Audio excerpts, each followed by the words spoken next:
Alors ce qu'on souhaitait, c'est avant cette grève qui nous est annoncée par l'intersyndicale, grève reconduite de 24 heures en 24 heures, qui prendra donc effet le 15 mai, vous redire, parce qu'on l'a déjà dit, mais vous redire quelques bonnes vérités, considère au gouvernement que c'est des bonnes vérités.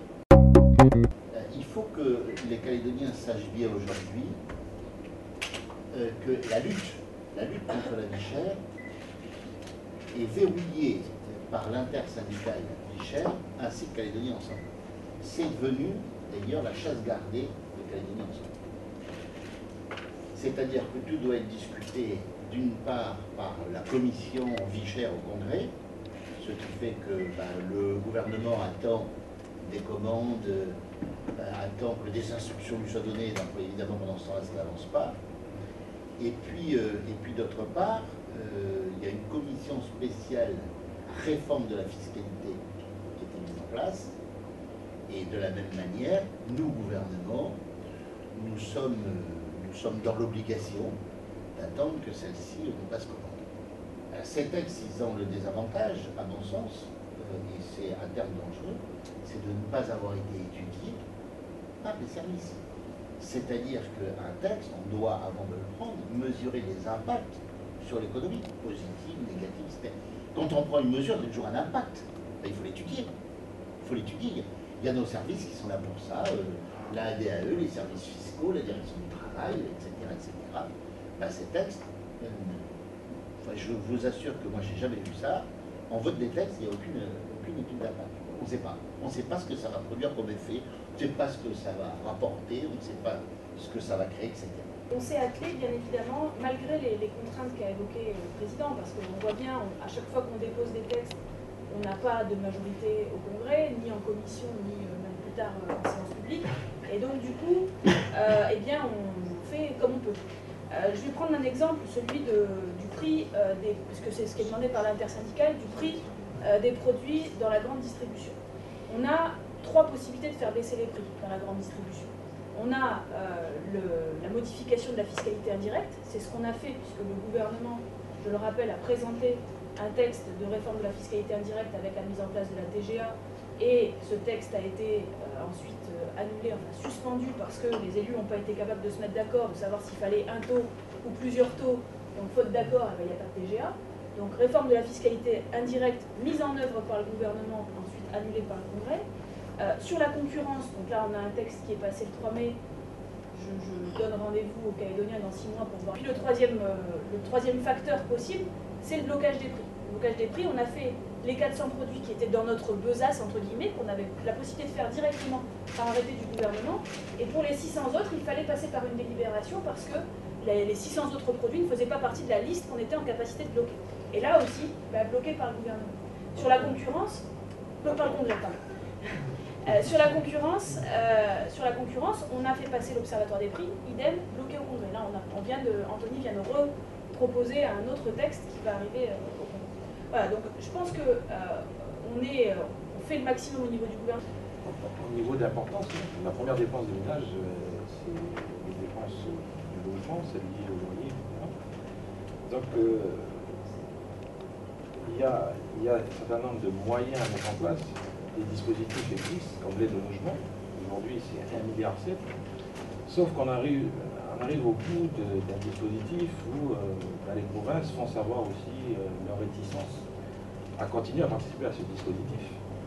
Donc l'aide au logement, c'est ce qu'on a réactivé au sein du Conseil de l'urbanisme et de l'habitat, notamment au sein de la commission de l'habitat, pour savoir quelle visibilité on se donnait, en tout cas quels moyens on mobilisait pour faire que ce dispositif perdure dans le temps. C'est des moyens aussi qu'on a déployés au sein de la DAE, donc il faut une réorganisation, il faut créer donc, des moyens supplémentaires pour s'occuper de ces dispositifs. Le fonds de garantie est un dispositif aussi pour aider à l'accès au logement. Comme les zones de développement prioritaire, il faut des moyens, et ça fait un petit moment, puisque ces textes aujourd'hui ont été votés il y a un peu plus d'1 an, mais dans les modalités en tout cas de mise en place, il faut des moyens.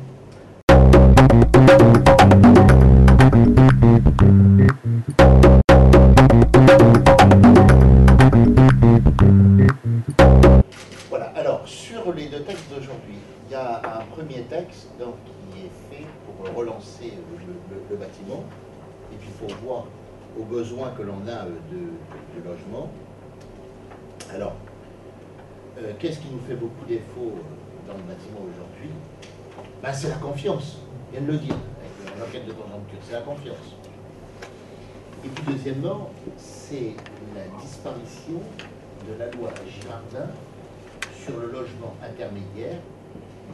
Et la loi Girardin sur le logement intermédiaire, la loi de défiscalisation, c'était de l'ordre de 700 logements par an, et il y en avait pour 17 à 18 milliards.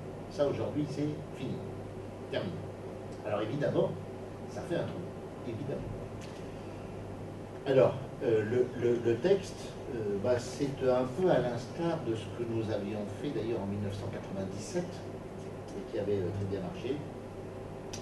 C'est-à-dire que pour ceux qui investiront dans du logement locatif, pas dans leur résidence principale, mais dans du logement locatif, du logement destiné à être loué, ceux qui investiront dans ce logement locatif bénéficieront d'une économie d'impôt.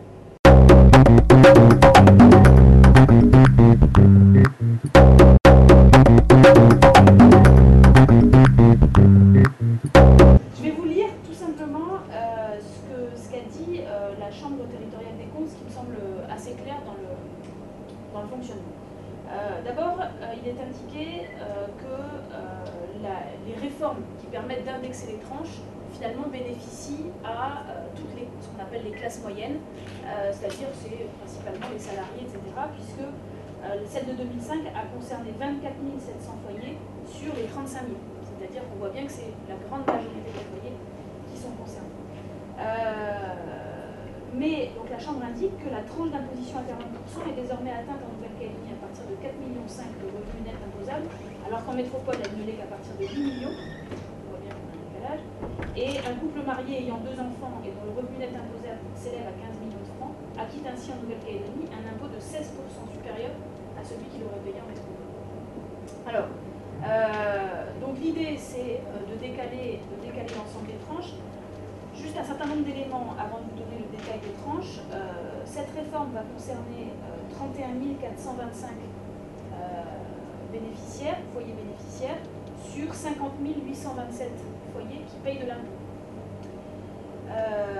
Mais ça ne modifiera pas, ce qu'on a souhaité, c'est que ça puisse simplement ajuster le règlement de l'impôt, que ce ne soit pas les plus pauvres qui en bénéficient, les plus riches, mais que ce soit équilibré.